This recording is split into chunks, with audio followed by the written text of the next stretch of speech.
And Bonds hits one high. Hits it deep. It is out of here. 7:56. Bonds stands alone. Now Booker with Tucker on him. Throws it up for 8. Shot blocked by Alcantara. What a block from Giannis. 17 seconds from Game 7 or from championship number 6. Jordan, open, Chicago with the lead. Minute remaining. And they're putting Curry in the pick and roll, trying to get him on Irving. Irving and Curry, one-on-one. Irving puts it up. It's good. Kyrie Irving from downtown. We're sending it in, Jerome. That's for damn sure. Yes. What is up, everybody, and welcome to the Taproom Sports Podcast. I am your host, Jordan Stacks on Stacks Last. Joined with my man, Mr. Big Ball and Ben Larson. All right. How we doing tonight? How you doing, man? I'm doing well. I'm enjoying my weekend.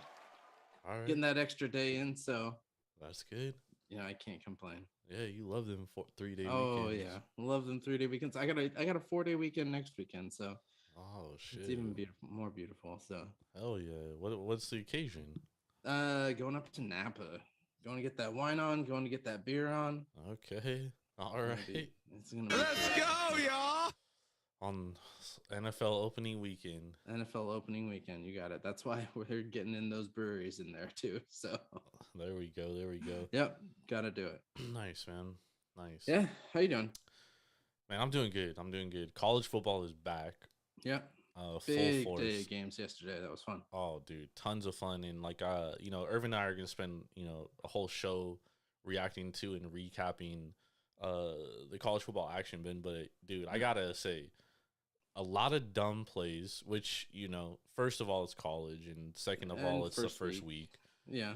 But my God, dude, tonight's game, the FSU game, Yeah. I mean, dude, there was LSU's special teams was atrocious. Yep. All right, they had a blocked field goal, 2 of them actually, an extra point, which never gets blocked.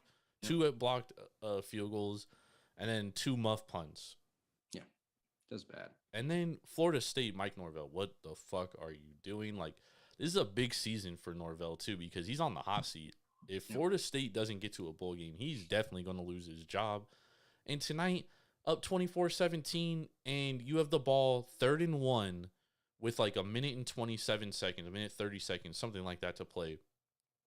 Kneel the fucking ball and take the field goal with like less than a minute. You go up 10, the game's over. It doesn't even matter if they score a touchdown at that point. Yep. No, they try to run. They fumble the fucking football on the 1. Florida State drives it into the end zone in like a minute and 40 seconds because Florida State's playing prevent defense, which we always say prevent defense only prevents you from winning. And it literally almost cost Florida State the game. Well, I mean, the fumble really almost cost them, but that prevent defense was atrocious. The game was an unbelievable game, but it should have never come down to that, dude. Yeah.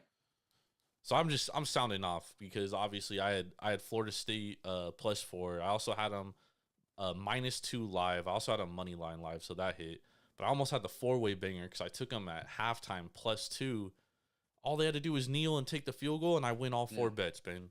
Yep. 4-way banger would have been mine, but no. Mike Norvell calls a running play on 3rd down and 1 at the goal line. Yep. What the fuck are we doing here? Why? These coaches, they outthink themselves, Ben. All the time. Gotta go big or go home, bro. All the time they do. Well, I'm all for going for 4th down and stuff throughout the game, instead of kicking field goals. Because field goals, you kick you got to kick 3 field goals to make it worth a touchdown, basically.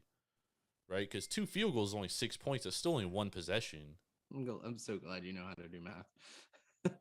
Well, yeah, but I'm just saying, like, the analytics make sense to go for it on 4th down instead of kicking a field goal.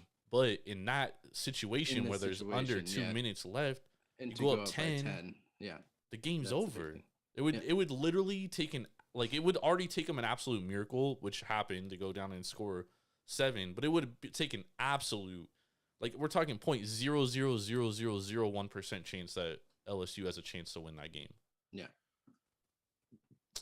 Stupid shit. But man, I'm glad to be here tonight.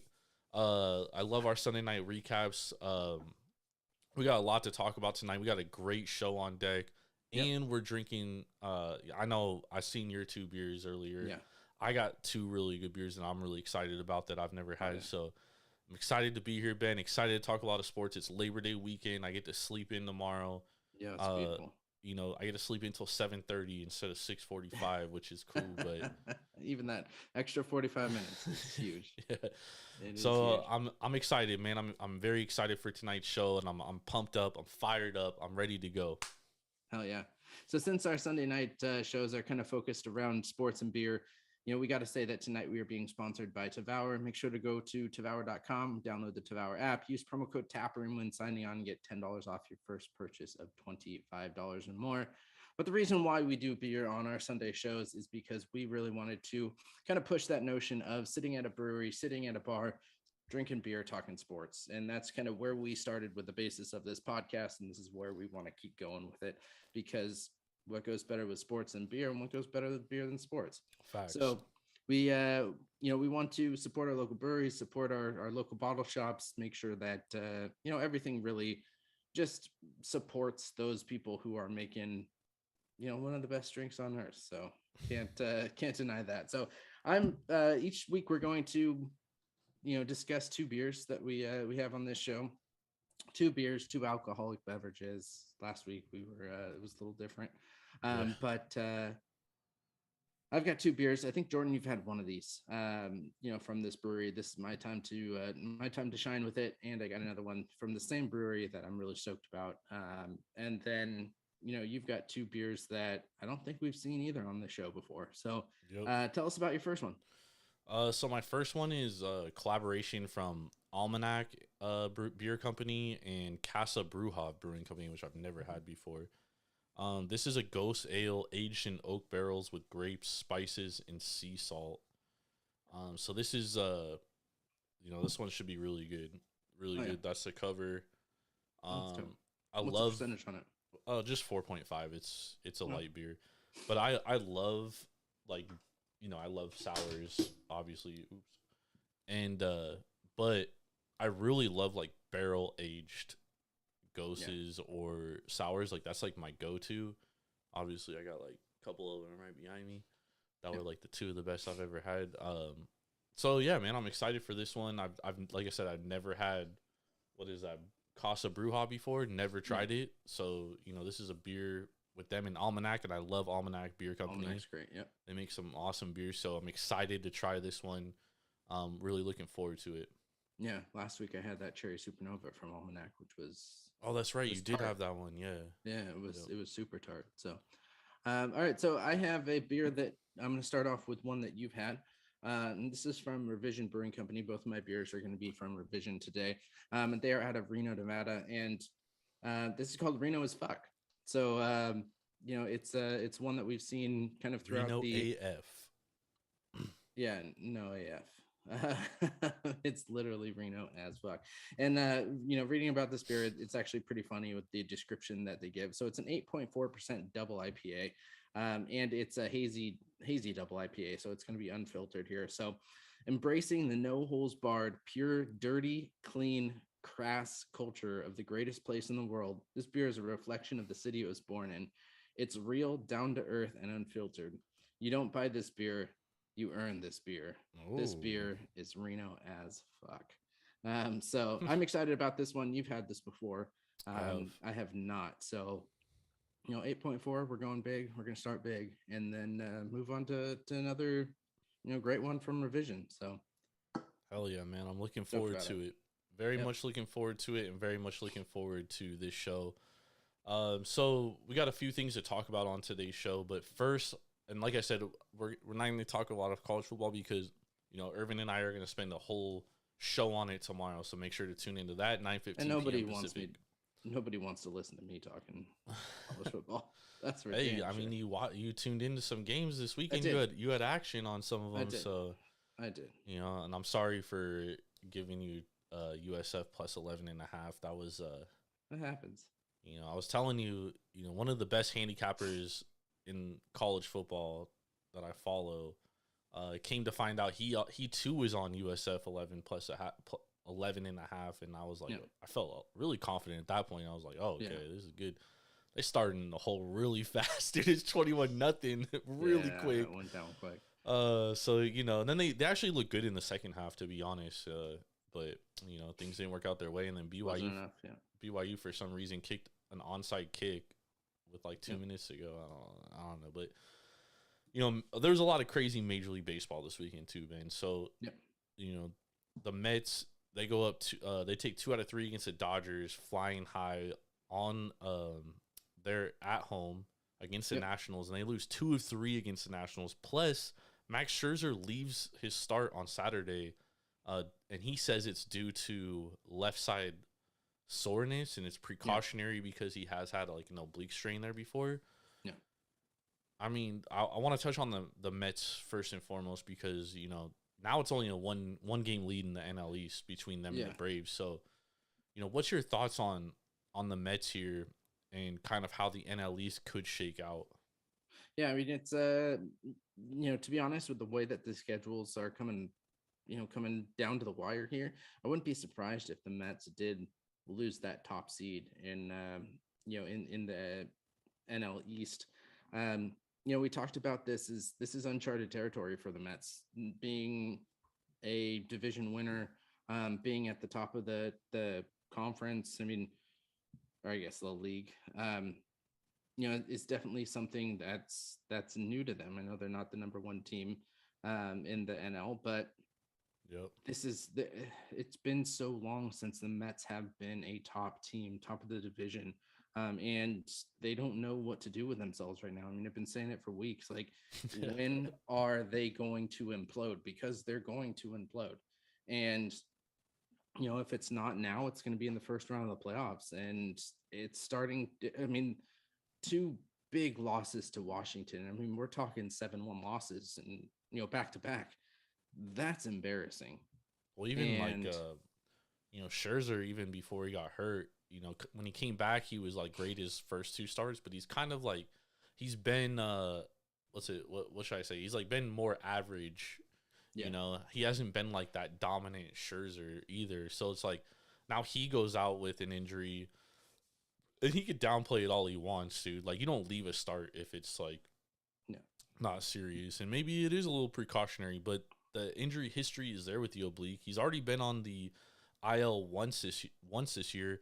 And then last year, he really struggled, in the playoffs because he had fatigue. I mean, he missed a start in the Braves series because he had arm fatigue. And he's saying it's left side fatigue now. That could literally just be a sense of like, hey, like, I don't want to scare anyone, but this could be a serious thing. So it's something we have to monitor going forward for the Mets. You know what I mean? And like you said, dude, their lineup hasn't been that great either. Yeah.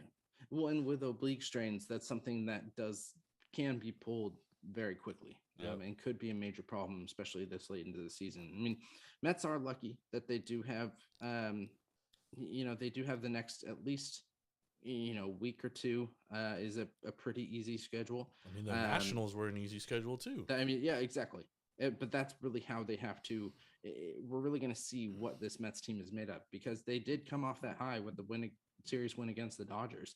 But now to lose against the Nationals, if they lose the series to the Pirates, if they then lose the series to the Marlins after that, or the Cubs, like, this could be that time where they just start to implode. I mean, we're seeing it in the Yankees, Good that transition. New York, what's going on in New York right now, because that could very well happen to the Mets over these next 2 weeks when they play the Cubs, Marlins, and Pirates. Yep. No, great transition, because I was going to ask you next about the Yankees, and the way I was going to frame it is like, 2 months ago, if I told you, or a month and a half ago, if I were to tell you, hey, Ben, come September, the AL and the NL East are going to be within 5 games of division races, you would have been like, there's Yankees no chance. Were up by dude. what, 14 games at one point? I think they were up by like 15 and a half at one point. 15 and a half, 16. Yeah. And now their lead is down to 5, dude. And it could have been down to 3 today if the Rays had won. And honestly, I don't know if you watched the game, but I didn't. they had Close. they had runners on second and third. Edwin Diaz was up in the bottom of the ninth, and I mean this was clear as day a ball. It would have loaded the bases, but they called it a strike. Ended the game. Shouldn't have been that close. Like, dude, this was an absolute ball.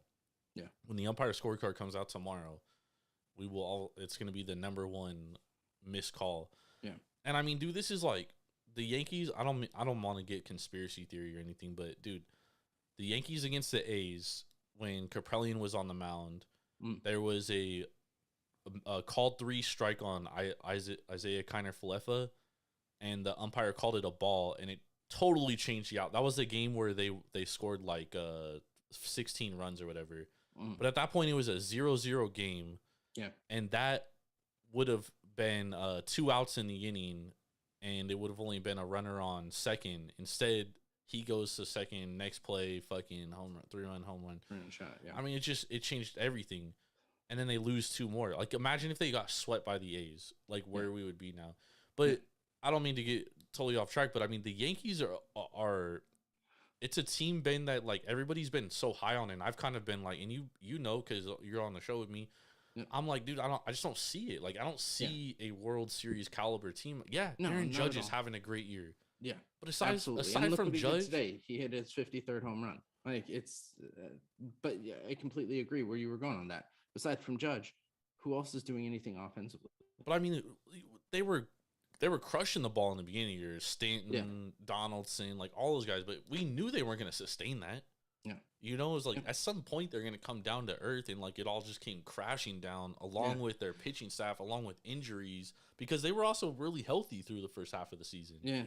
Do you think it's a locker room issue? When, I mean, we saw the whole thing with Donaldson halfway through the year, and it somewhat was that same time when Donaldson, you know, did make those comments to, what's his name? I don't know if it's a locker room issue. Is that related? But you got to remember, like, winning cures all, right? Oh, absolutely. And when you're losing, everything's like magnified. Yeah. And I mean, I think this roster construction was flawed to begin with. And yes, their bullpen was like excellent when healthy, but their starters were excellent when healthy. And Nestor Cortez, Jameson Taillon, those guys weren't going to continue doing what they were doing in the first half. When they were healthy and their arms were kicking. Yeah, I could say that about a lot of guys when they're, you know what I mean? That's part of the 162 grind, dude. Is like you got to have organizational depth, and you have to be able to sustain injuries. But then at the trade deadline, you trade Jordan Montgomery, and I mean, he's been fucking phenomenal for the Cardinals, dude. Yep. Like, I'm pretty sure every time he pitches, Yankees fans are just like, why did we trade this guy? You know, you bring in Frankie Montas, who has struggled. He pitched well today, but he's struggled since he's been a Yankee. And that's kind of what New York is. I mean, they trade Joey Gallo. Joey Gallo's playing well for the Dodgers. Like, he's been a great pickup. They go out and get Benintendi. He's hurt, broken hand, out for the season. Yep. That doesn't help. And he wasn't. It's not like he was swinging the bat great anyways since they got him. And that was why they got him, was because he's a contact guy. Yep. But, I mean, the roster's flawed. I mean, I'm not going to say I've seen them, like, totally fall off. But, you know, I did take the Rays to win the division about a week and a half ago now. And I wasn't expecting it to get within 4 games today. 28 games left, and they still have 6 against the Yankees, I think. Yeah, 6 or 4 or 6, one of those two. Yeah, there's definitely still time. I'm gonna pull that up, see how many they have left. But it's it's a shit show out in New York. On, you know, on both sides, in the, you know, NL and AL. So it's let's see. Rays 1, 2, 3. Just 3? Yeah, just 3. I mean, if it's a 3-game series, a 3-game lead, that could change a lot. And I know the Yankees play like the Rangers and the Pirates a few times, but it's like at this point they're not beating anyone, dude. They lost they lost 2 out of 4 against the fucking A's, dude. And the A's couldn't even beat the Nationals. Yeah, they got the Twins. They got Twins and the Rays. They got the Red Sox, the Brewers, Red Sox again. They've got like 7 against the Red Sox. And the Red Sox are kind of playing a little pretty well right now too. Yep. So I mean, there's no guarantee for the Yankees, man. Just because they have some teams we don't think are great, that's it. That's still, you know what I mean? Yeah. Like, they could lose this. All right, let's talk about some other futures bets. Well, let's talk about a little bit of the futures market because the NL Cy Young, I think, has gotten a little bit interesting, and that's because, you know, Sandy Alcantara, in the second half of the year, he's a 3.96 ERA, 3.98 FIP, 3.76 xFIP, 52 and 1/3 innings, 23 earned, dude. And he's been knocked around a couple times by the Braves and the Dodgers, two of them. And then we've seen Corbin Burnes too, who was second in the betting market. You know, he's dropped. He's been terrible. Yeah. Second half of the year, 5.01 ERA, 4.21 FIP, 3.58 xFIP, 28 earned runs in 50 innings. So I think that they're, you know, right now, this was as of today, Sandy Alcantara minus 400 to win the Cy Young. But I don't think that it's as much of a lock as minus 400 has been. I do think that there is some value in here in the Cy Young market. Like, what's your thoughts? Do you agree? I just don't know if there's enough time left, because you think about it, you know, we're probably going to see 4 more starts out of each pitcher. Yeah. And can you get a pitcher who's actually going to go out and just, I mean, rake is not the best word in that, you know, in that sense, but just destroy in each of those 4 games that's remaining. And I don't know if we can see an Alcantara drop off, as well as another one of these pitchers, whether it's Max Fried, Urias, you know, Gonsolin. You know, Gonsolin's really, hurt, so you could basically take him out. Take him out. Scherzer's hurt. Like, well, so you're really Huh? I got an angle to this, Ben. I think you can put Max Fried in there, but nah, I got an even better Spencer angle. Strider? No, I got a better angle. Zach Gallen plus 8,000 to win NL Cy Young, and here's why. He has gone 41 and 1/3 innings pitched, allowing 0 earned. This guy has only allowed 3 earned runs since the All-Star break. 0.69 ERA, 1.6 FIP, 2.62 xFIP, 52 innings pitched, only 4 earned, dude. 0 earned in his last 41 and 1/3 innings. Voters have recency bias for sure, dude. Yeah. And if he continues that, like, what if he gets to like 60 innings pitched, no earned, dude? Yeah, but being on the Diamondbacks takes so much away from Diamondbacks are the 3rd best team since the All-Star break. They have the 3rd best record. They're hopping up, but Arizona is not that market. They're not really. Dude, I watched Felix Hernandez get a NL or AL Cy Young, and he was like 5-11 on the year for a bad Mariners team. Yeah. There's an angle to this, because baseball writers, obviously, as a writer, you're like more narrative driven than anything. Yeah. If a guy like Ben, if he doesn't allow a run for the rest of the year, like, how could you not give a guy who went literally the entire second half of the year with only allowing 4 runs, dude? Yeah. I think there's some value there, dude. Well, and it's definitely good value. You're absolutely right. It's good value there. You put 100 down, you're winning 8,000. Yeah. So there's some that's value, something, dude. You know, $10 wins you 800. Mm-hmm. So I mean, you at least put a chunk of change on there. You know, you lose $10, you lose $10 there. You know, but the potential for winning that is incredible. But I mean, like, is Sandy really a lock? Because if it is recency bias, like, dude, I mean, Sandy Alcantara, the NL Cy, the NL Cy Young is supposed to be for the entire year. And you know how I feel about Sandy, the Sandman. But he hasn't been good in the second half of the season. No, it really hasn't. He really hasn't. He was incredible, lights out the first half of the season. Yeah, he had like a 1.04 ERA. And now he's over 2. Like, it's, you got to take that into consideration. I was actually going to say behind Gallen, who actually might have a better shot, but I do think that Gallen, if he continues the scoreless inning streak, I think that could benefit him. And at plus 800 or 8,000, I think that there's incredible value in this play. But I think Julio Urias plus 900 is also a great play. because in the second half of the season, first of all, in the first half of the season, he's fourth in entire Major League Baseball in ERA. Yeah. But in the second half, 1.1 ERA, 2.88 FIP, 3.82 xFIP, 49 innings pitched, 6 earned, Ben. He hasn't lost a game. Yeah. So I think there could, plus 900, that's not bad either. Yeah. And there's a realistic chance. Plus, he plays for the Dodgers, which could benefit him or hurt him, I guess, depending on how you look at it. Because some people could be like, oh, well, he plays for the Dodgers. Like, he gets fucking 9 runs of run support every day. Yeah. But, that could be a good play. Obviously, there's no value in taking on minus 400. Yeah. No, not at all. But I do like that Zach Gallen and Julio Urias play. Yep.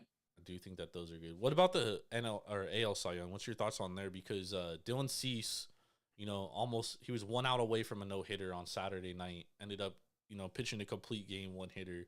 Yeah. What's your thoughts on the AL Cy Young? Do you think that there's any value outside of Verlander, who's minus 155 right now? I mean, I think you can still play that Cease at plus 110. I mean, he's been, he was a kind of under the radar pitcher, at least for the first half of the season. And he's just really continued that. And he is the best thing out of Chicago there. So, yep. I think that no hitter would have been it's such a big push for him to win that, that Cy Young. But I mean, with Verlander and Cease being so close, these last 4 starts could change it. And Verlander's hurt. So, seeing that he doesn't, if Cease can continue to pitch well, and let's see, who are the White Sox playing? White Sox have a series against the Mariners coming up. Yeah, but I think... But he won't pitch in that series because he just pitched tonight. Yeah. I think they're... But, I mean, dude, there is a chance that the White Sox could win this division, dude. As crazy as that fucking sounds. Mm-hmm. I mean, Cleveland is playing some atrocious baseball right now. I mean, these dudes just cannot get right, Ben. Yeah. They're slumping very bad. So he's going to pitch against Oakland. He's going to pitch against the White Sox. Against the Tigers. He's going to pitch against the Tigers again. And then he's going to pitch against the Padres. Yeah, and they're only 2 games out of the division lead. Yeah. So I think you can still kind of put money on Cease. I mean, I should have put money on Cease months ago. And dude, midway through the season, called it like plus 600, dude. Yeah, and that would have been really nice. But I think you can still, go for Cease and knowing that he's going to have an easy, 4 games to close out this, it's crazy because this season. And if they get to the playoffs, I'd almost lock it as Cease. Yeah. I mean, it would definitely be up there. This market is crazy to me because Shane McClanahan was a betting favorite heading into the All-Star break. Yeah. I mean, he had 3 bad starts in a row, and the odds quickly shifted to Verlander as the favorite. I talked about narrative betting for writers earlier, and I think that that narrative of Justin Verlander is still the best narrative for baseball writers. Who are the people that vote on this?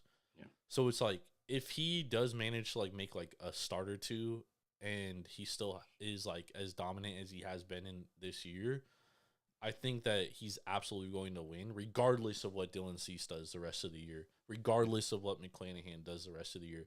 I do think that it's only between those 3, though. I don't think anybody else has a chance. No. But that's the thing that's tough about voting awards, dude. Is you have to get in the mind of the people voting on the awards. Yeah. Because me and you could sit here and be like, hey, Dylan Cease has been the best pitcher in the AL all year. I think we would both agree on that. Yep. Through so far this year. But it's the story. But yeah, there's no story because he's not 40 years old and doing it. You know what I mean? He's not Verlander. Verlander has a lot of history with these writers, right? So. Yep. That's a tough thing about voting futures like this, in my opinion. And if you can get some inside information, if you find a baseball writer that has a vote, hit him up on Twitter and be like, hey, what way were you leaning, dude? Because these guys all talk to each other, which is why it's a tough market. And some books don't even take action on Cy Young winners for that very reason. Yeah. And they'll probably close the market. They'll probably close the all books will probably close this like 2 weeks left in the season. Yeah. You won't be able to bet it. So if you want to bet it, now is the time. Especially a guy like Zach Gallen, especially a Julio Urias, especially a Dylan Cease, because if Verlander's out if he doesn't pitch again for the rest of the year, this is basically Dylan Cease's award to lose, man. Yeah. Yeah. All right, before we get to our the playoff races, I gotta mention Albert Pujols, 695 home runs. Ben, the countdown to 700. Is he gonna get there? Oh man, I hope so. Yes. I'm gonna go yes.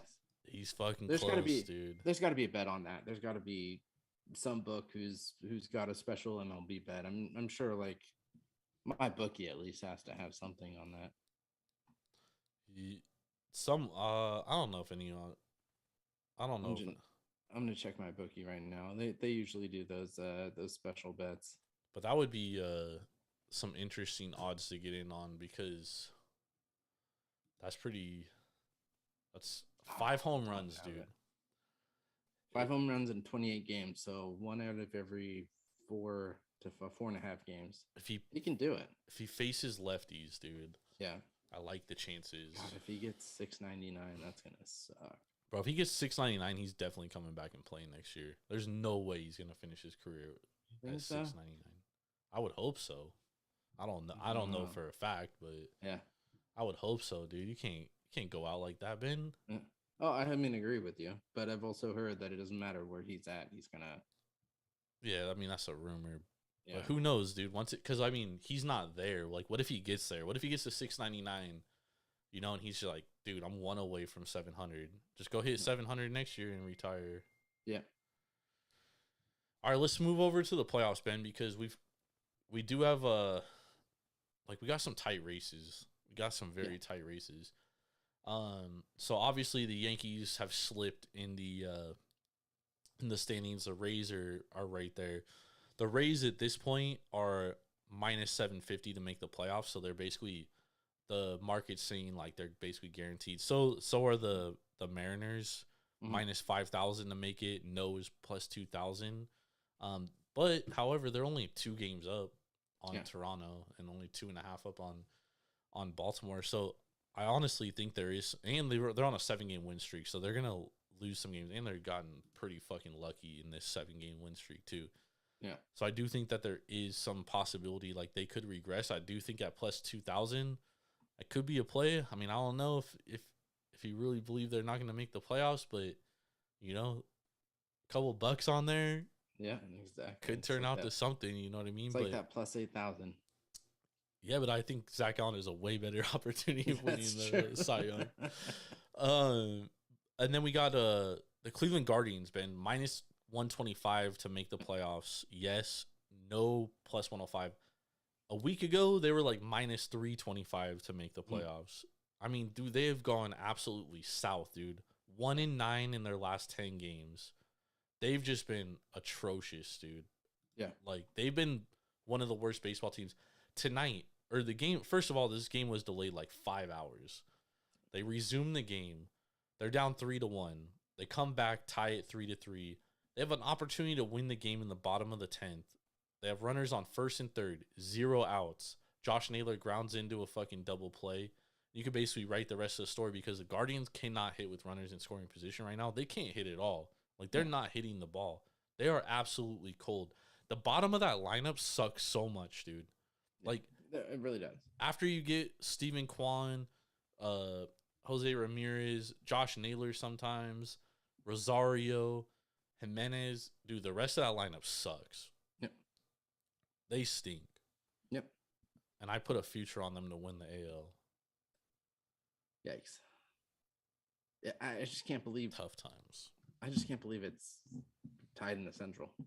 Yeah, and the Twins have been playing like so bad, dude. You know what I mean? Bad, like somehow they're right there. Twins have been playing bad. And now the White Sox have bad, and they're 2 games behind. Like, the Central is just trash compared to. I mean, I guess the East is just the dominating the powerhouse of the AL. Yep. You know, the AL West is got a couple teams here with the Astros and Mariners, but the AL Central, I mean, if any of these teams, the Guardians or the Twins being the top of the Central, they'd be second to last in the East and they'd be third in the West. Yeah. It's just such a trash division this year. It's Well, we knew it was going to be one of the worst divisions in baseball. I mean, we figured the Twins or the Sox would have a better record than they do right now, especially since they're playing the Royals, the Tigers, and the Guardians. Yeah, but 17 times. the Royals have like some nice young talent, dude. And when you got young talent, like this is the In a time where couple they of years. they upset people, dude. Yeah. It's what you have to look for when you're like handicapping these games daily. Like they got guys fighting for roster spots. Yeah, but I mean, they're still 4-6 in their last 10. They're still not doing well. Yeah, and as those winning teams, like these are the games that you need to take care of. Yep. The business you need to handle, and that's what a lot of them are not doing. Yep. You know what I mean? Like a lot of these teams that are in, like the Orioles, for example, they have the A's today. They won 2 in a row against them. They're going for the series sweep. Adrian Martinez is on the mound, who fucking sucks. Like he's terrible. Like I literally every at bat he's like he's like 2-0, 3-0. He's in hitter counts. In the Orioles, like couldn't score. They had runners on second and third, no outs in the first inning, don't score a run. Yeah. I mean, if you're the Orioles, you have to take advantage of that. Those are the games you have to win if you're going to be a playoff team. That hurts you. You know what I mean? Like that hurts now you're 2.5 back and you're going into a 3-game series against the Blue Jays, who are the team ahead of you. Yep. If you don't sweep that series, if you lose 2 or 3, you're pushing yourself back. Yeah. You know what then I mean? You're 3.5 games back, and 3.5. I don't know right now if 3.5 is doable. No, there's still plenty of time, but Well, it makes it tougher. They're playing Toronto and Tampa a lot. It definitely makes it more difficult because you do play. I don't think they play Tampa at all the rest of the year. Baltimore? Yeah, if they do, it's only like 3 games.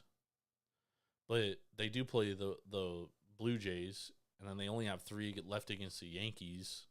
And I mean, that 3 against the Yankees could very well be for the division too, dude. You never know. Like, it could happen. So, I don't know. Like, you drop a game like that, that's tough, dude. That's a tough one to swallow. I know in the locker room they're talking about bouncing back tomorrow. That's tough. Yeah. You got 7 against the Blue Jays. Yeah, so that's huge, dude. That's huge for the Blue Jays and the Orioles. Like both those teams. Oh no, they have 10 more against the Blue Jays. That could very well decide who makes the playoffs, dude. Yep. Last 3 games of the season are against the Blue Jays. 3 before that, the Yankees. I mean, I would love to play the Yankees right now because they're struggling, dude. Yeah. If I'm a team, that's the team I want to face. But man, that's tough for their. Still a bad loss for the Orioles, but having 10 is still good because that's the team ahead of you. So if you take 7 out of 10, 6 out of 10, you're looking pretty good, dude. You're looking very good. And obviously Seattle's not going to win every game, and Tampa, they've looked really good in the last 2 weeks, man. They really have. Yeah. Their pitching, I'm surprised. Their pitching is incredible, but they cannot hit sometimes, dude. Yep. Which is an issue. It really is. All right, what about the National League? Is this one kind of sewed up? Do you think the Brewers have a chance? The Brewers just got swept by the Diamondbacks. Do the Diamondbacks have a chance? That might be a better question. The Brewers did not get swept. Or they lost 2 out of 3 or 3 out of 4, whatever it was. Yeah. I mean, the way the Diamondbacks are playing, they have a chance. Especially with the way the Padres are playing. Bro, facts. Do they have a chance? No, they don't. But, I mean, mathematically, it's still possible. Brewers, I just don't see them, as much as I want them to beat the Padres, I just don't see them having enough firepower offensively to get things done. The only reason I ask, Ben, is because, the Phillies are in that 3rd spot. They go on a 6-game road trip to the West Coast, and they face the Diamondbacks and the Giants, and they fucking win 1 game. Yeah. Out of those 6. They go 1-5. I mean, that's bad talk about not taking advantage of opportunities. Yeah. Like the Giants haven't been able to beat anybody since the All-Star. They have like the worst record since the All-Star break. I'm pretty sure they do have the worst record. Close to, but no, not the worst. They suck, dude. Lamont Wade Jr. today, he literally got his third hit in the last 2 years off a left-handed pitcher. His third hit, dude. But they won. Well, that's what I'm saying. Like, that's how bad the Phillies are right now. Like, you gave up a hit to a dude that literally cannot hit left-handed pitching. He's like .20 against left-handers. Yeah. He sucks against lefties, and you gave up a hit. Yeah, see, both of these teams have tough schedules going forward, San Diego and Milwaukee. So it's going to be a race down the line here because, San Diego's got 7 against Arizona. They've got 6 against LA. Mm-hmm. They've got 2 against Seattle, 3 against St. Louis. And the Padres cannot beat LA, dude. 3 against San Francisco, 3 against Chicago, and 3 against Colorado. And then you go over to Milwaukee, and they've got 3 against Colorado, 2 against San Francisco, 2 against St. Louis. The Reds, they have 7. Then they play 3 against the Yankees, 3 against the Mets. 4 against St. Louis, not 2. 4 against Miami, and 3 against Arizona. Looking at these schedules, Milwaukee should outlast San Diego. Yeah, but it's gonna be close. The Padres can't pitch, dude. And it was like tonight, Ben. Well, the Padres can't hit either. Oh, they can, but they do have like their moments where Did you see what the numbers were since the trade? Joey Meneses, I think is. Oh, the dude of the he's raking, dude. Yeah. 354 versus Soto's 256. Meneses has 7 home runs versus 3, 15 RBIs versus 6, OPS of 1.011 compared to 840, and a WAR of 1.3 compared to Juan Soto's 0.9. Yeah, I'll still take Soto long term though. Yeah, absolutely. But for the time being, like what he's done in San Diego, it has not been pretty. Yeah, no, he's been raking in. The thing with San Diego though is like I was watching that game today, against the Dodgers, and they had runners on first and second, no outs, they don't score. Then they have runners on second and third with 1 out, they don't score. And I was like, I even tweeted out, I was like, dude, you can't beat good teams like the Dodgers doing that, especially when you have dog shit pitching. And what happens the next inning? Clevenger gives up fucking 4 runs, dude. Yep. Yeah. Like, you can't do that, dude. Like, you're not good pitching team. You have to take opportunities with your offense. Like, your offense is supposed to be the best part of your team. Yeah. You went out, you got Juan Soto, you got Josh Bell, you get Brandon Drury. Like, your expectations are high. You have to be able to make the playoffs. Yeah. This team, there's no way they don't make the playoffs, though, Ben. There's a way. No, there's no chance, dude. There's a way. What is this way? It's Milwaukee, and that's the only way. And it is the Padres.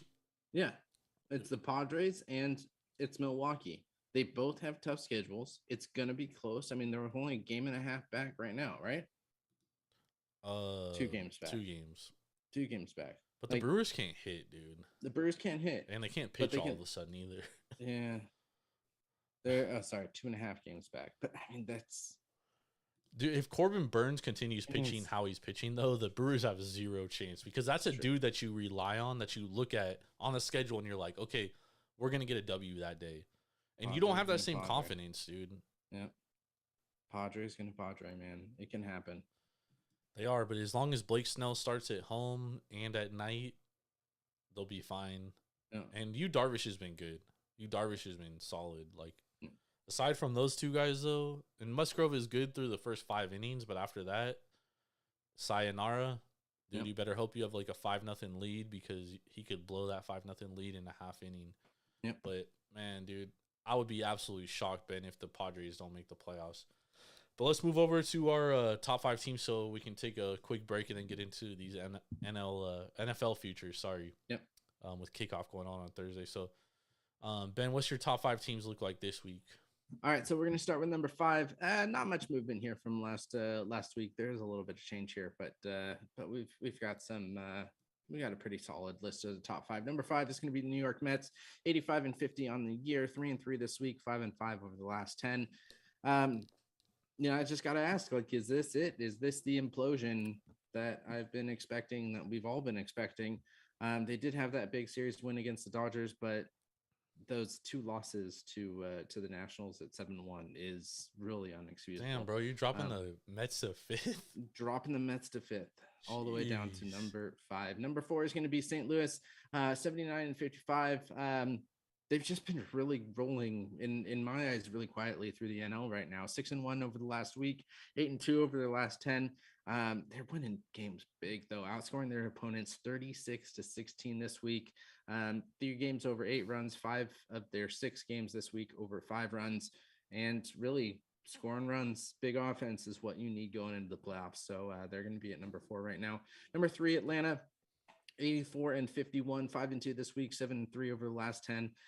Really easy schedule, this week with the Rockies and the Marlins. Absolutely shelled the Marlins, outscoring them 17-3 this series. They do travel to the AL West this week to take on the A's and the Mariners, so it's going to be interesting to see how they play in Seattle on Pacific Standard Time and against a really hot Mariners team. We're 9-1 right now, so over the last 10. So that's going to be. White Sox are kind of hot too, though. Yeah, it's gonna be a make or break week for Atlanta here. So number 2, we're gonna go with Houston. No, Atlanta is the team I was talking about right now. Atlanta goes to the Mariners? Oakland and then Seattle. Yep. Damn. So yep. AL West. They're gonna destroy the A's, dude. They are gonna destroy the A's. It's the Marlins or the Mariners. I'm really questioning. So they're gonna number kill 2, the Mariners too. We'll see. They're hot right now. Number 2, we're gonna go with Houston, 86-48, 4-1 over the last week, 7-3 over the last 10. First overall in the AL is now on lock for the Astros in my eyes, which is great because they're going to need that home stadium kind of playoff push. 43-20 at home, 43-28 on the road. So it's going to be nice to have that home cooking for an extra 8 games over their last 28. 18 at home, 10 on the road. So that's going to be really nice. They've got the Rangers, the Angels, the Tigers, the A's, and the D-bags. Phillies and Baltimore is going to be, mediocre teams, and then the Rays are going to be their toughest opponent going up. So it's a good way to end the season. Don't hate on my Diamondbacks, dude. Yeah, whatever team's hot, huh? What happened to your Baltimore Orioles, huh? That's my real team, dude. That's your real team. I know. I'm just giving you shit. All right. Then we're gonna have Dodgers at number 1. 3-3 over the last week, 91-41 over the season, 6-4 over the last 10. They actually lost a series, which is fucking surprising to me. Dropped 2-3 to the Mets, came back big over San Diego to start the month. I'm just wondering when they're going to go into autopilot mode and kind of let the foot off the gas, because it's going to be tricky to know when to restart things, when to stop things going into the playoffs. And you can always have an upset. I'm glad you brought that up, because I felt like they kind of went into that mode on Friday against the Padres, because they actually rested Trey Turner and they rested Freddie Freeman. And I was like, oh, they're going to start resting guys. And then they lost that game. That was their 3rd loss in a row. And then next 2 days they started everybody and blow the tops off. But I do think that there was talk amongst that locker room or within the organization, like, hey, let's take this time to rest some guys. We're 18 games up. Like, there's only 28 games. Like, it would take talk about a miracle, dude. They probably have like a 0.000000001% chance of not winning the division. So there might have been some talk of like, hey, like, let's give these guys some time off. But then I bet the guys were like, hey, like, we don't want to take time off right now because we don't want to get out of rhythm, So we kind of saw that turn around. But it is interesting to look forward, like, to take note on moving forward, Ben, because that's a great point of autopilot. I just don't think it's like in their. I don't think they're wired like that. Like, Mookie Betts was mic'd up tonight on ESPN Sunday Night Baseball, and he like kind of mentioned it too. Like, you know, we just want to keep going and keep doing our job and just keep the rhythm going and stuff. So it is interesting to look forward to. Do you think there's any chance that they have like 110 on their mind? No, I don't think they care. I think they care about winning a non-Mickey World Series. So. Oh God, here we go with the Mickey Mouse shit, bro. I mean, dude, if you're a player though, don't you kind of have that on your mind? Like, hey, like we have a chance to do something that's like historical. No, I don't think they care. I mean, yes, I'm sure it's in the back of their mind. I'm sure that would be great if they do it, but they don't care about that. They want to win the World Series. It's true. I mean, that's all that they want. Dave Roberts did go on Dan Patrick's show in March and say that they were going to win the World Series, and he guaranteed it. So, yeah, we'll see. That's all they care about. All right, my top 5 teams this week. I got the Cardinals number 5 at 74-55. I mean, they're gonna win the NL Central at this point. There's like no chance the Brewers are gonna catch them. They're almost like, what are they, 6.5 up, 7 up right now, Ben? Something like that. Yeah, they're way too far up there. Number 4, I got the Astros at 85-48. I'm not ready to put them higher right now because they do have the injury to Justin Verlander, and they have kind of like stumbled lately. So I need to see some consistency out of them. I need to see Yordan Alvarez get back to normal. I need to see it before I believe it. Number 3, I got the Mets still at 85-50. They took 2 or 3 from the Dodgers, but I do agree losing 2 or 3 to the Nats is terrible, dude. Like that did not look good. And then Scherzer leaves his start. I already have a lot of questions about this team, and only being a game up on the team I got at number 2 is interesting. And I got the Braves number 2 at 83-51. Reason being, so I've said all year, the Braves are a better team than the Mets from top to bottom, and I do believe the Braves are still going to win this division. And the Mets are going to have to play from the wild card, and hopefully Scherzer is healthy because, outside of DeGrom and Scherzer, their starting pitching is very up and down, and it's very beatable. You know what I mean? Yeah. And then number 1, I got the Dodgers, 92-41, best team in baseball. I don't think there's any debate from anybody that watches this sport. They have the most wins. Guys get hurt and they just plug guys in and just find a way to win, dude. It's just, it's incredible at this point, dude. You know what I mean? And Urias is definitely a Cy Young contender. I still have questions about the rotation heading into the playoffs, though. I do think that it could be a major issue, Ben. So it's something to look forward to. But I mean, as far as regular season baseball goes, there's nobody better than the Dodgers right now. So we're absolutely. Let's fix an error. Cardinals 8.5 up. 8.5 up, dude. Yeah, yeah. That division is absolutely over. Yeah. All right, so we're gonna take a quick break right here. We're gonna get back into it. We got some NFL futures to talk about, and then we're gonna get some best bets, and then we're gonna get out of here. So hang tight on this Labor Day weekend. We will be right back. Yes, sir.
Yo, thank you for sticking with us. We are back with some more beer, with some more sports.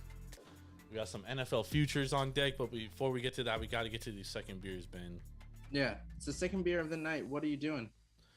I'm drinking this Beer Zombie Dream Rule Number 10, Don't Swing Low. Okay. So it's part of their series, but this is a sour ale with Burley Oak Brewing Company with strawberry, coconut, lemon, and lactose coming in at 4.8%. So it's pretty. Can't drink that. Yeah, you can't drink it. But you know me, I hate fucking coconut. So we'll see. We'll see how this one goes. But you always buy the beers with coconut in them. Yeah, because I don't read what's in it before I buy it, dude. I just buy it. Yep. Might be something to start doing. But I mean, like some beers with like a little bit of coconut, like it's fine. It doesn't like overwhelm the palate with coconut. But then there's some where it's like all you fucking taste is coconut, and that shit is fucking gross. Yeah, you know what I mean? Like I'm not a big coconut guy. Yeah. Sorry, sue me. We're suing you.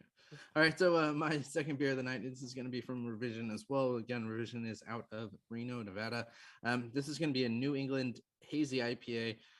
So this is only a single IPA, which is nice, not that double. So this one is coming in at 6.5%. Definitely feeling that 8.4. But this, instead of Reno as fuck, this is Vegas as fuck. So this is the first time I've seen this one, so I was really stoked to get it and really change the beer of what I was having tonight when when I saw this one at the store. So I knew I had to buy it, had to go into this, and this is again, I gotta read their the side of the can, their description of it. So bridging our love for Nevada from one end of the state to the other, this hazy IPA is brewed with Mosaic, Galaxy, and Vic Secret. So you're gonna get really like tropical tropical taste from this hops for a blend of melon and pineapple notes and a waft of lupin reminiscent of a dispensary. Malted and flake oats add a simple, smooth texture, while the hops provide heaps of flavor and a gentle hop bite. Whether you're drawn to the neon glow, beautiful sunsets, desert heat, or arid adventures, we'll think you'll agree this beer is Vegas as fuck. So Vegas AF, baby. It's not Vegas as fuck unless it puts you on your fucking ass, dude. Well, that 8.4, that Reno as fuck. Because everybody comes to Vegas saying Vegas ain't ready for us. Like, Vegas hasn't seen fucking 6 blonde girls ever before. But yeah, and 3 Chads coming in and rolling the $5 tables. It is what it is. Yeah. Good stuff though, man. I'm excited to hear about how that one is because the Reno as fuck was good, dude. I had that one before. The Reno as fuck one. That one. We'll see what I think about it later. This isn't sounding too good, Ben. It's not good. It's not bad. Hey, before we get to these NFL futures, I gotta ask: have you watched any of the Foo Fighters concert from Wembley last night? I watched a couple of the songs. Super sad, man. Like I love it. It brings me back, but man, super sad. Bro, I was up till like I think it was like 12:30, 1 o'clock watching the Hawaii game last night. Yep. And I had the Hawaii game on mute, and I was like watching so I was kind of like paying attention to the Hawaii game and listening to the Foo Fighters concert. But yeah, man, that shit was very Dave heartfelt. Grohl fucking crying up there is an incredible performance. So yeah. Oh yeah, incredible. absolutely. And getting Taylor Jenkins' son up there too to play, or Taylor Hawkins, sorry, to get his son to play my hero. Awesome, dude. That shit was awesome. If you guys are Foo Fighter fans, you can literally go to Paramount Plus and you can watch the whole thing. If you have Paramount Plus, you can also watch basically on YouTube. Yeah, you could watch the whole thing on YouTube as well. Yeah. But if you go to Paramount Plus, they probably get money for it. So give them money for it. Put the whole thing up on our YouTube and finally get our. I'll take that shit down quick. Yeah. Plus, like, you don't want to take money out of their pockets. Like, they're doing this for a benefit. You know what I mean? That's true. But let's move over to some NFL futures, Ben. So we got NFL kicking off on Thursday, and like every year, we do it a little different. Like previous years we had APR where we would kind of like go through the NFL. This year we're not doing APR. We're doing it more strictly on the Taproom platform. So we got to get our division picks out before the season starts. So we're gonna start with the NFC East. So right now we got the Cowboys plus 150 to win the division. Eagles also plus 150 to win the division. The Washington Commanders plus 500 to win the division, and the Giants plus 750. Who do you got taking the NFC East here, Ben? I mean, this is a tough one because I think Vegas is completely right with the Cowboys and the Eagles. I'm gonna go with the Eagles on this one. I think both of these are 9 to 10 win teams. I just don't know which one's going to be 9, which one's going to be 10. I really like what the Eagles have done, and I think they're getting a year older is going to really help them push things kind of over the hump this year.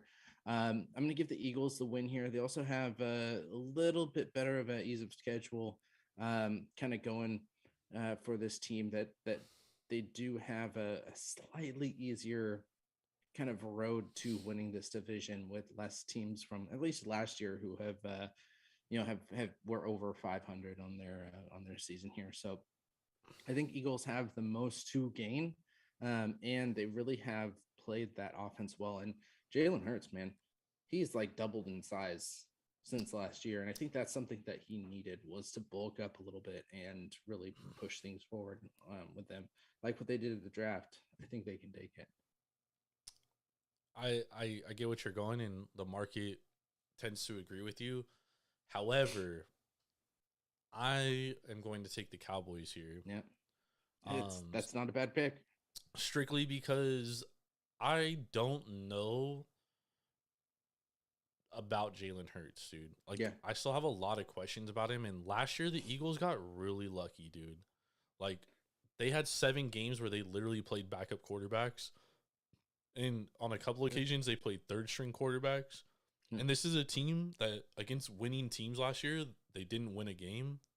So I do question their ability to play from behind, because they're going to have to play from behind against good teams, right? Yeah. So can they do that? I don't know. I do think that they have a great running game, and they do have what could possibly be a top 5 defense, top 7 defense. Mm-hmm.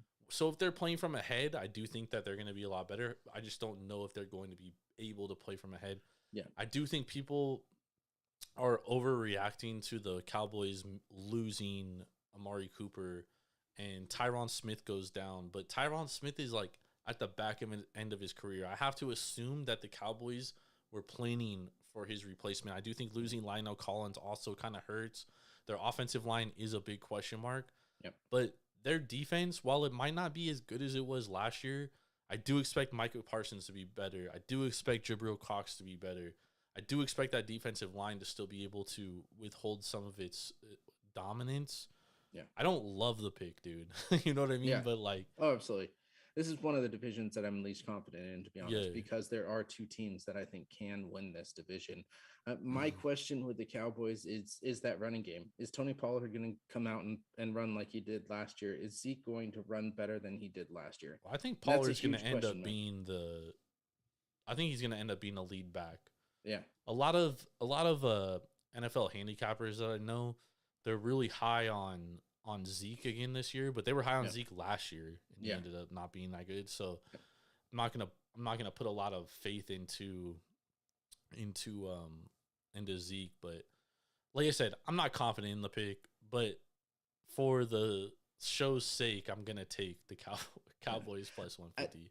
The thing that really gets me in this division is that the Commanders are over the Giants. Well, yeah, they should be. The Giants suck. The Commanders not very good either. The Giants sucked a lot more last year than they should have. The problem with the Commanders, though, is like they have a ton of talent. Yeah, it's just we putting don't it together. Yeah, we don't know, because last year, we expected them to be one of the better defenses in the league. They underperformed for sure throughout most of the year, and then Chase Young gets hurt. That's true. Chase Young comes back this year. Forgetting about that defense. Who's that second linebacker there? I mean, dude, they're loaded on the they have Chase line. Young, and then who's the other one though? They have Payne. They got oh man, I can't even think off the top of my head of all the names, but he got hurt last year too. The defense they have talent. You know what I mean? Yeah. But like, we'll see. Washington has a lot of outside shit going on. Yeah. I do think at plus 500, like, I don't think it's great value because I do think that it's a long shot. Like, if I were to get like plus 1,000, I would take it, but I would definitely take the Commanders over the Giants, dude. The Giants stink. They're definitely going to be the worst team, dude. Daniel Jones is still the quarterback of that team. And as bad as Carson Wentz may be, dude, he's still better than Daniel Jones.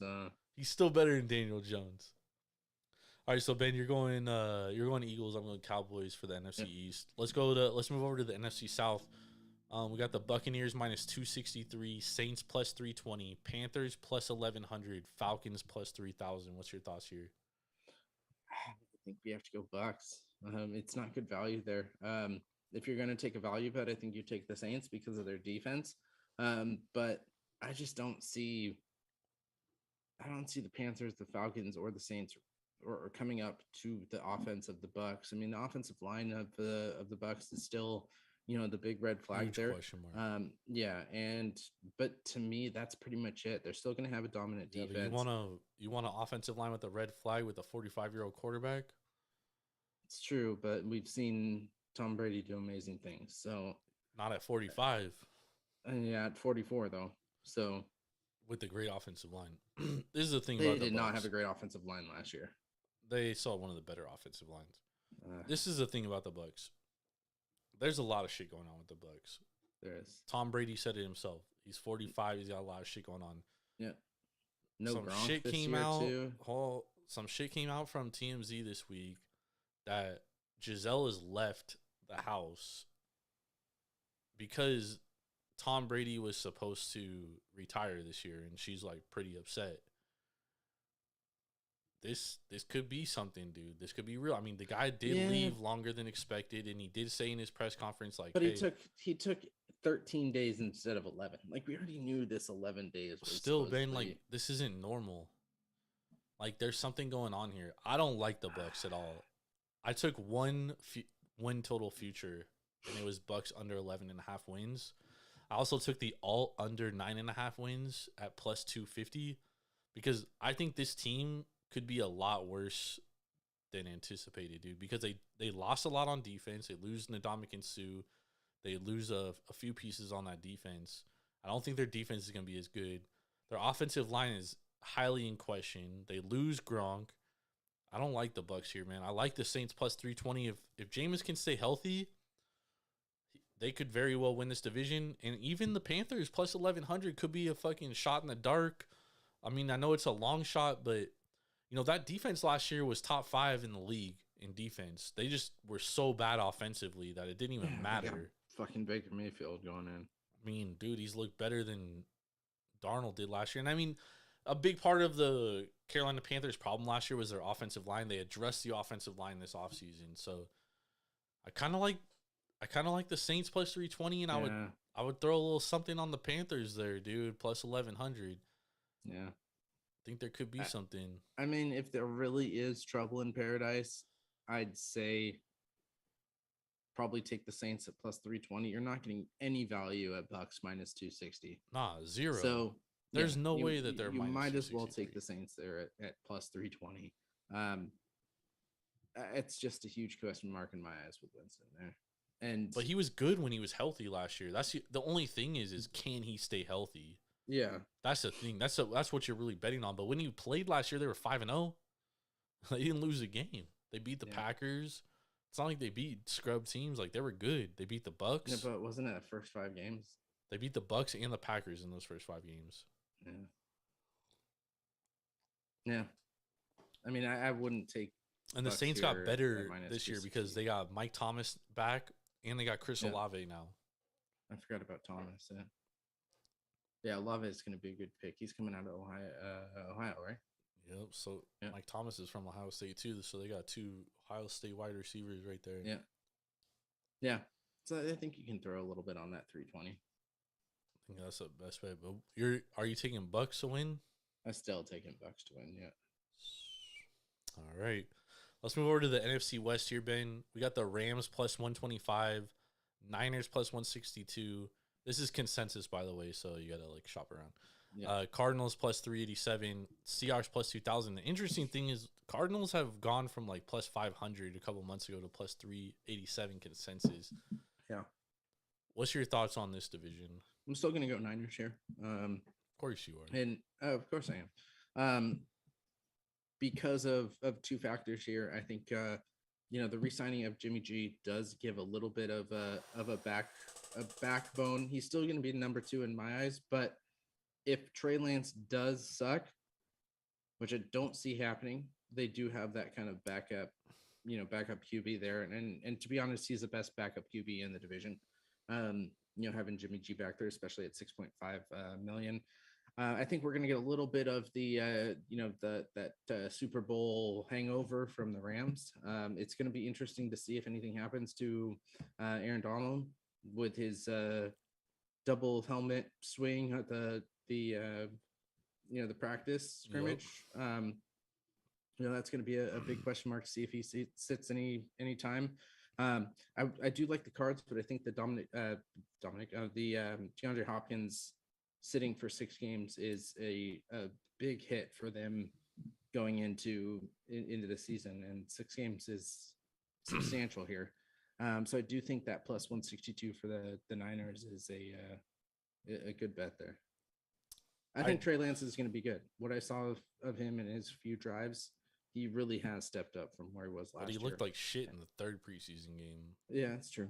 But he still has stepped up from where he was last year. So I can't take the Niners because I don't know what Trey Lance is going to be. Best defense in the probably in the. Well, hold on. Here. I was gonna get there. I'm still gonna get there. Trey Lance is a huge question mark, though. We don't know how he's gonna be. By all accounts, by reporters, I'm talking reporters that follow the team, that Trey Lance has been very inconsistent in camp. He's shown inconsistencies in preseason games. Then Michael Lombardi goes on the Pat McAfee show last week. Michael Lombardi is former general manager of the Cleveland Browns. He used to work for the Patriots. He knows the Shanahan family very well. He said that Kyle Shanahan wanted Tom Brady, and that report came out earlier that Tom Brady was almost about to go to the Niners, or he wanted Mac Jones. Like, remember when the Niners were seen at the Alabama scouting Mac Jones? Like, that was his guy. The front office took Trey Lance, so there's disconnect in the front office. He also wants Jimmy Garoppolo because Jimmy knows the system, can run his system, and they can rely on that defense because that defense is Super Bowl caliber defense. Absolutely. When healthy. Yep. That defense is absolutely the best, one of the best defenses in football. And this roster is Super Bowl ready. So if you're going to bring in a rookie quarterback, and he's basically a rookie because he only played 2 games last year, right? Yep. And you got to go through these learning curves with him. Like, this is a roster that's ready to win now.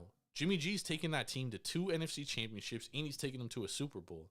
Mm-hmm. We could sit here and talk all we want about Jimmy G and how he can't make the throws and this and yada, yada, yada, yada. The guy has gotten them to places, and that cannot be debated. It's a proven fact. I think there's internal strife within this organization. I do think that is real, and I do think that it could cost the Niners. Plus, the Niners are good, and then they're bad, and then they're good, and then they're bad. That's their trend. I think Trey Lance has a 4 to 6 game leash here, because in the first 4 games, I think Kyle would do it, but I don't think the front office is gonna be like, "Yo, we just drafted this kid in the first round. We give up fucking 3 first-round picks for him, dude. Like, you gotta play him, bro. Yeah. You can't just we can't just cut bait, dude." Well, I think so listen up for the reasons here, because you open with the Bears, then you go in, and then you host Seattle. So those should be 2 wins there. Should. Yep, should. Then you go into Denver. They're favored in Denver by 3 points. So really a 6-point swing there.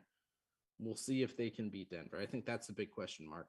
And then game 4 is against the Rams, and they're even right now in Santa Clara. Yeah, so that's where I'm thinking that 4. But then they go and play in Carolina against the Panthers, and then in Atlanta. So I can see him having those 2 games as a, if you aren't 2-2 or better going into the Broncos and the Rams. If you don't go to 4-2 after the Panthers and the Falcons, we're going to Jimmy G against the Chiefs and then the Rams again. Yeah, it's gonna be interesting. For that matter, though, I don't like the Niners at plus 162. I also don't like the Rams at plus 125. Yeah. I also don't really like the Cardinals at plus 387. I mean, this division's a total stay away for me because there's no chance the Seahawks win the fucking division. So no way. There's no value there. Shit. But if I had to put money anywhere, I'd probably just lay it with the Cardinals, only for the simple fact that everybody's shit on them all offseason, and like everyone's down on them. Like everybody's down on them. When's the next Call of Duty come out, bro? Dude, like I'm telling you, bro, Kyler is one of the most talented quarterbacks in the league. Call of Duty. I'm just giving you a hard time. And while Hopkins is out for 6 games, that is huge. Yeah. I mean, Marquise Brown's there, and that was his favorite target at Oklahoma. So they already have like a rapport. I also think Rondale Moore is a very fine wide receiver. I think they got enough. That next step. I think they got enough talent there, and their offensive line is better, and that was a big weakness last year. You know what I mean? So yeah, I think the Cardinals. Honestly, I think they're going to be all right. I think their defense is going to be better too because Zaven Collins is a year in, Isaiah Simmons is a year in. Yeah. They lose Chandler Jones, but to be honest, Chandler Jones was kind of. He didn't do much. Yeah, he was aside from one game, he was basically trash. The rest of the year, and then their secondary is a question mark. I'm not gonna lie because they get the kid from the Vikings. They sign him. He passes away. Yeah. So their secondary is a question mark. That's really the biggest question mark about this team, though. Yeah. Everything else should be better. Kyler's gotten better every single year. Yeah. The team has gotten better. They've improved win total every single year. So. But you got to make sure he stays healthy. That's the big. You got to stay healthy, bro. He has to stay healthy. But I mean, for the value at plus 387, like I don't think there's a ton of value on the Niners with the question marks that I have about the quarterback position.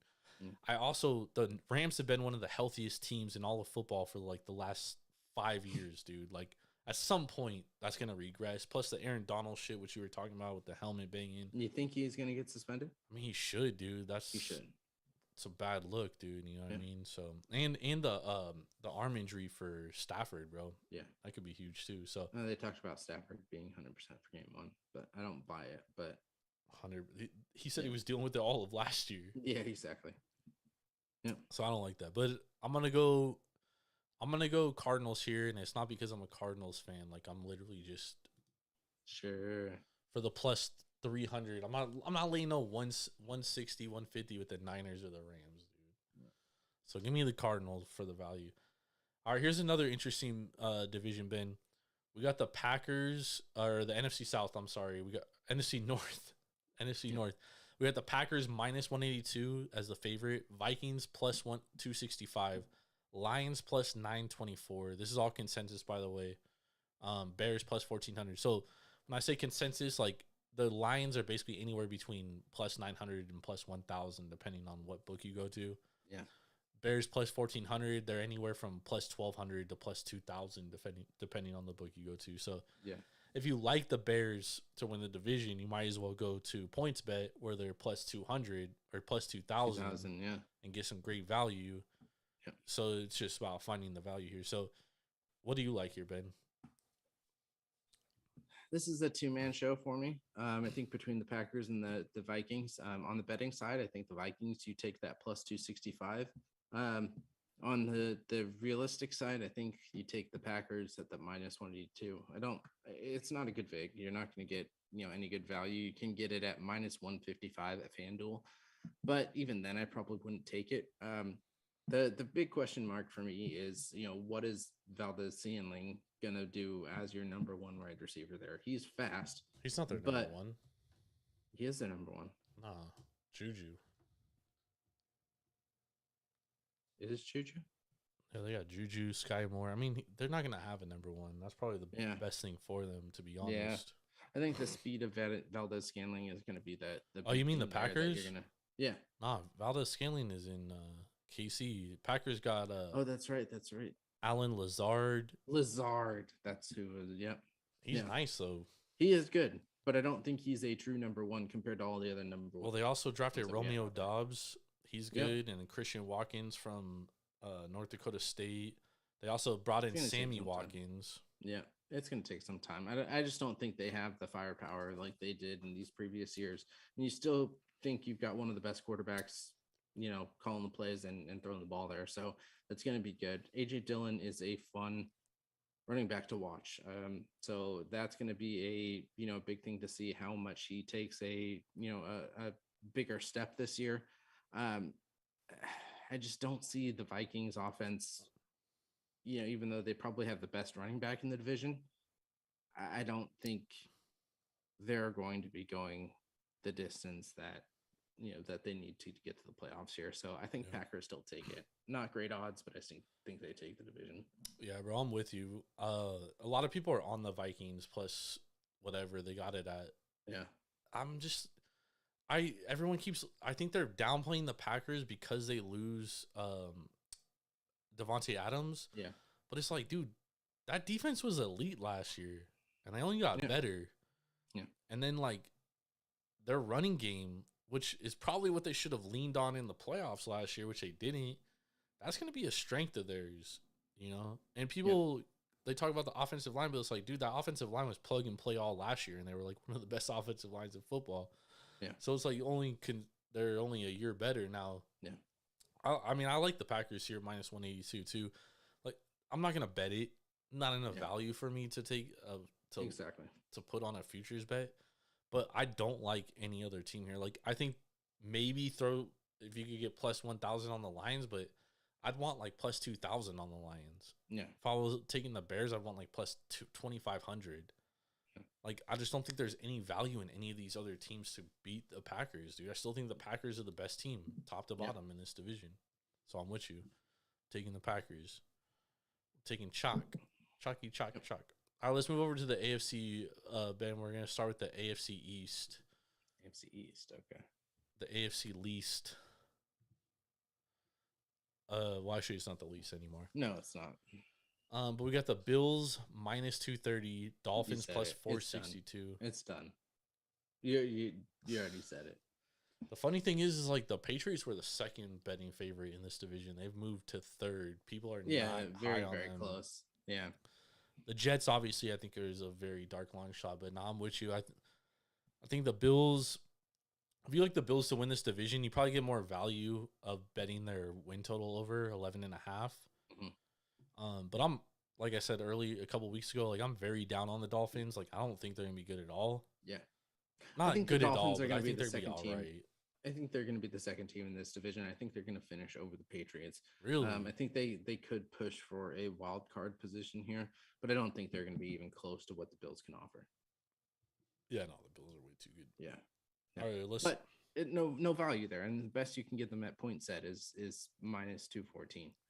So you got to put $214 down to win 100. Honestly, the best play for that might be to take Josh Allen to win MVP. What's that sitting at? Probably like plus 300. Let's see. Offensive player of the year. Not MVP. Because whoever wins MVP never wins offensive player of the year. It's offensive player of the year is usually always. Oh, plus 700. Yeah. So that honestly, that might be the best play because if the Bills win over 12 games and win their division, and they're the best team in football, which everyone's anticipating they are, Josh Allen's likely the MVP. Yeah. So plus 700 is probably where you're going to get your best value. I was talking to somebody the other day. Let's move into the AFC West now because we both got the Bills. Yep. Let's move into the AFC West because I was talking to somebody the other day about the Raiders win total. Yeah. And he was asking me, like, who'd you bet for win totals? I said, the only bet I made on win totals was the Bucks under 11.5. He said, I really like the Raiders over 8.5. And I was like, there's not a ton of value, dude. Over 8.5 is like minus 130 now, minus 140. Mm-hmm. If you like the Raiders over 8.5, you might as well take them to win the division or take Derek Carr to win MVP. Because if the Raiders are as good as people think they're going to be, Derek Carr is going to be a huge part of that. And you can get Derek Carr to win MVP like 30-1. They have such a tough schedule, though. They do. They do. But if you like them, It's about playing your value, right? Oh yeah, yeah. Because if the Raiders win the division, Derek Carr is gonna win. Whoever wins, I mean, I shouldn't say whoever because the Chiefs are favored. But if the Raiders win this division, they're fourth betting favorites. Derek Carr is highly likely going to be the MVP. Oh, 100%. So if you can get Derek Carr at better odds and you can get the Raiders plus 650, just play Derek Carr. Yeah. Yeah. Who do you like in the AFC West, though? I like the Chargers here. I'm a big question mark on Chargers at plus 225 here. A big question mark of what that offense in Kansas City is going to be without Tyreek Hill. It's a huge question mark with me. I know they added, but the speed of the cheetah is incredible here. And they're just getting a year older. So I think Mahomes, after last year's big question mark, Mahomes is only like 25 years old. No, I know. But after the way that he played in the beginning half of the season last year versus how he played in the second half of the year, it really is a what Mahomes are you going to get? Are you going to get that one that's really focused and dedicated to, that offense? Are you going to get an offensive line that's really focused and dedicated to winning those games? Are you going to get a defense that is set for winning those games? Well, their defense got better. That's a huge question mark to me on where they're going to sit here. What I do like is the Chargers getting a year older because they're getting a little bit more experience there.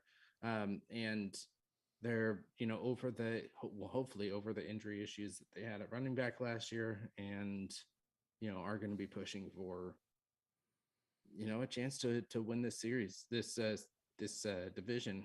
I think Herbert is the number 2 quarterback in the division, even with Russ coming in. I agree. I think their wide receiver core is probably the best in the division. I think their running back core, when healthy, is probably tied, for the best in this division. If not the best.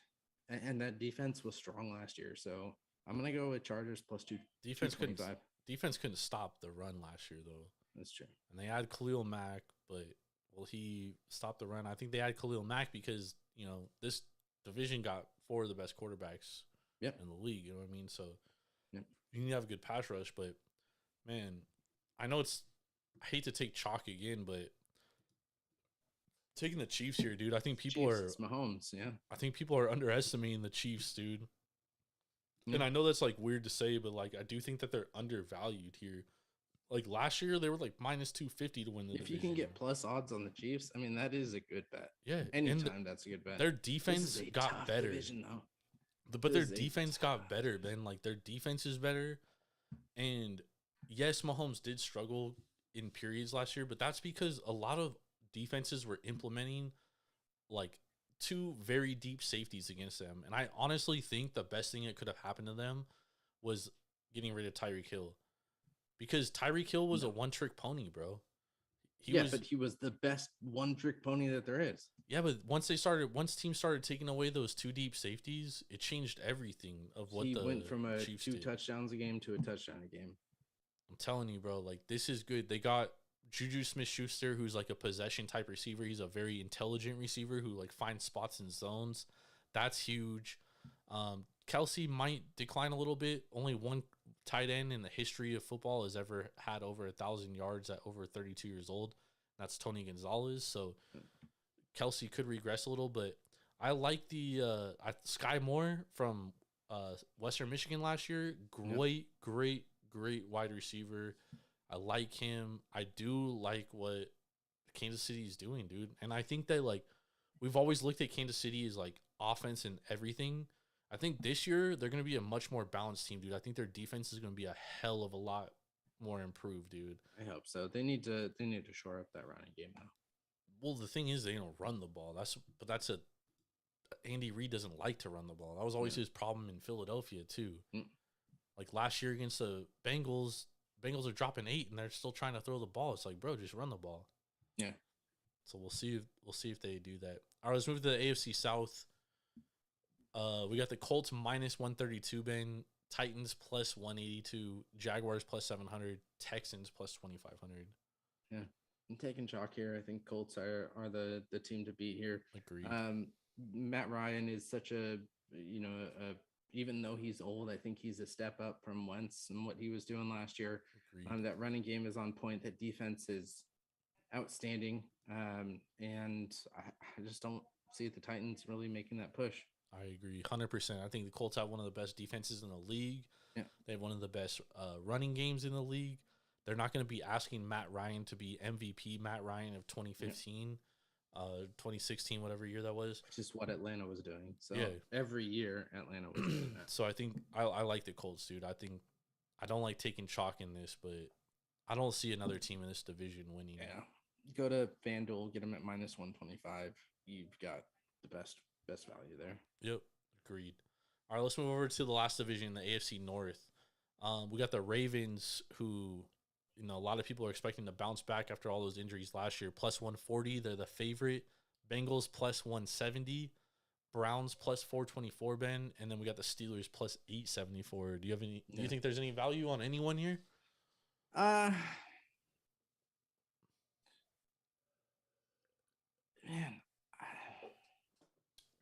I really want to take a shot in the dark and go Steelers at +874 here. I mean, dude, Mike Tomlin's never lost. He's never had a losing season. Yeah. I mean, you can get him at plus 1,100 at Caesars. I think you throw a little bit of money there. I think not Travis Etienne. Najee Harris. Najee is going to have an outstanding year, especially with a new QB who's not afraid to have, the ball run. And that's going to be great. I think Trubisky is going to be okay. Kenny Pickett coming in at the end of the season, I think can, really push this team in with, even though he's got some small hands. But I think the Steelers have value there, and it's just a lot better than my other team that I'd go with the Bengals again. I think Burrow has +170. I think you might as well put a little bit down as well. But I think Burrow is probably the best throwing QB in this division. Lamar is great at his evading. Lamar has to stay healthy. He has to stay healthy. He has to poop at halftime every game. But I just think the Bengals offense is just a little bit more dynamic in that they have the options to really push the win in this division. So I'd put a little bit on the Bengals. I'd put a little bit on the Steelers. I like the Bengals. I think they shored up their weakness, which was their offensive line. Yeah. They're only getting a year older, more experience, and that's a young team, and they already went to the Super Bowl. Beautiful. Normally, there's like a Super Bowl hangover for the losers. However, I think this could be an exception to the rule because of how young they are. So I do like the Bengals +170. I think the Ravens are going to be better for sure, dude. I do. But I have been saying since Lamar Jackson had his MVP year, I was like, there's no way he could sustain playing like this for 5 years. And it proved last year to be true. Yeah. And he's only a year older now with Dobbins injuries. is coming back healthy, though, which is going to be interesting. Yeah. But, I mean, he's a running back. Yeah, and Lamar's the big issue. Yeah, Lamar's and they healthy. have to actually give Dobbins the ball. Lamar stays healthy, they probably win this division, and he's able to be Lamar Jackson. But if he can't do that, that's true. I got more faith in the Bengals. You know what I mean? I got more faith in the Bengals to win the division. So give me the Bengals +170. Agreed. Nice. I'm going to put out a graphic for all of our division picks here this week before kickoff, so you guys can tap into that and hold us accountable for it. Let's go, y'all. But let's get some best bets for this week, Ben. What do we got on deck? Yeah, I just got one bet for the week, and this hurts. This really hurts. But we're going to go with the LA Dodgers -1.5, sitting at +100 against the Giants. 6-0 against the run line in LA this year against the Giants, 10-3 against the Giants this season, and they are on an 8-game winning streak. Logan Webb is pitching on the on the hill for the Giants, but you've either got Heaney or who was the other? It's questionable either between Heaney or Tyler Anderson, yeah. So either way, I still think the Dodgers win with either of those pitchers on the hill. One's got a lot of experience this year. One has a mediocre amount of experience, but they're both pitching very well, under 2 ERA on the season. So I just think the Dodgers keep it rolling. As we talked a little bit earlier, they experimented with the resting of some players here, and it didn't work. So they're going to come out strong for the rest of the season. So take Dodgers minus a run and a half at plus 100. You're going to be making money there. Nice. I got two best bets for y'all on Monday. First one, we're going under 51.5 points in the Clemson Georgia Tech game. Clemson has the best front seven in college, arguably. I personally think they do. And Georgia Tech is only returning 5 starters on offense. There is unknowns on Clemson's offense, which is why I like the under. DJ Ugalele was terrible last year. We could also see freshman Cade Klubenik, who's the top recruit in all of college football, to play some in this. I also lean the minus 23.5, but it has moved from 19.5, so I don't want to get the worst number. At 51.5, the under, even with the question marks with the offense, I know they're going to hold Georgia Tech under like 10 points, so give me the under 51.5 here. And then I like the White Sox money line minus 105. Lance Lynn versus Marco Gonzalez. Lance Lynn in his last 3 starts, 18.2 innings pitched, 3 earned runs, a 220 batting average against, which is a 2.83 ERA. Marco Gonzalez has not been good this year against right-handed batters. 281, 330, 451, and he sports a 4.93 FIP. The White Sox are 3rd versus left-handed pitching in WRC the last 2 weeks, and they're number 1 in all of baseball over the course of the year. So give me the White Sox here, minus 105. Ever since Tony LaRussa went out, man, they found a little groove, Ben. I mean, I don't know if you can say that. They're 4-6 in the last 10. Yeah, but since he left, they're 3-2. All right, that's winning baseball. Yeah, I guess so. That's winning baseball. And they haven't faced a lefty. This is the first lefty they're going to face in that time That's span. true. All right, I'll take it. I like the way you think there. All right, so let's go to our beers here. It's called a sharp mind, Ben. Yeah, sometimes. Let's go to our beers. We are going to be reviewing the 2 beers that we had, for the night. So let's start out with your 2. I'm excited to hear about that almanac. The almanac was really good, dude. It was really puckery, sour, which I like. I would definitely drink it again. I could have sat here and drank 6 of them, dude, to be honest, because they were so good. So I'm gonna give that one a 4.75 out of 5. The second one, the Beer Zombie Dream. I'm gonna be honest. The first couple sips, I was like, this is really coconutty. But then as the beer started to go down, you got those other flavors out of it. There we go. It was a lot less coconut. So I really like this one. I couldn't see myself drinking like, a few of these. Like, it's not like a regular beer. Obviously, it's like an expensive beer too, but like if you were to give me like a refrigerator full of this in the almanac, I'm probably gonna drink more of the almanac. So I'm gonna give this one like a 4.5 out of 5. So 4.75 out of 5, 4.5 out of 5. So we're going both over 4.5. Great beers tonight. Hell yeah. What do you think of yours? So I had the 2 from Revision. Both of those again were out of Reno, Nevada here. The first was the Reno as fuck. I'm going to give this one a 3.75 out of 5. This was a very heavy beer, not only heavy with the alcohol percentage coming in at 8.4%, but this was also a heavy beer in the yeastiness. It was thick. It was like you were drinking, drinking a loaf of bread here. I know I use that every time, but it really was because it was so yeasty, and you got that kind of bready taste to it. So it was just a little too much for me. So I'm going to go with the 3.75 out of 5. The Vegas as fuck. This was a great beer. This was the New England style hazy IPA, and this was coming in at 6.5%. And this was a beer that I would definitely drink again. It is a little bit, yeasty in the sense that it is a New England style. It's a hazy. It is an unfiltered beer, so you are going to get that extra kind of thickness to it, but it wasn't something that really overpowered it. I did like the tropical flavors that you got out of the Citra and the Mosaic hops, which really gave it a good hop forward taste to it.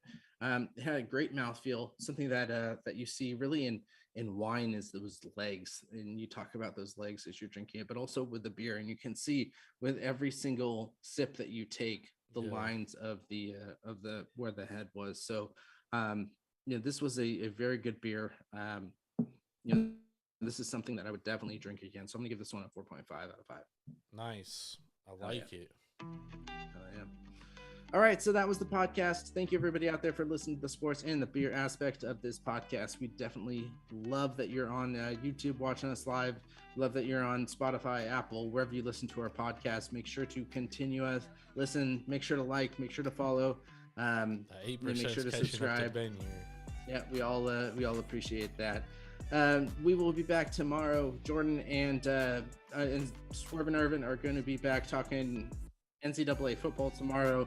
Then Jordan and I will be back on Tuesday to discuss what's going on Tuesday and going on for Wednesday's game. We'll be looking at a couple baseball games, maybe that Thursday night football game, and really discussing what we're going to be thinking about moving forward in the NFL week. Make sure to subscribe and follow on all of our social medias. You can check out Jordan at Jordan Rules TSB. You can check out the podcast, which is Taproom_sports. You can go out to Instagram and subscribe to at Taproom Sports Podcast. Anywhere you want to go, check us out. We also have our website, www.taproomsportspodcast.com. Make sure to check us out for opening weekend this weekend. We're going to be doing a lot of stuff, maybe a couple giveaways, and really getting into this NFL season because football is back. Let's go. Let's do it. Love it. We'll see you guys tomorrow. Peace.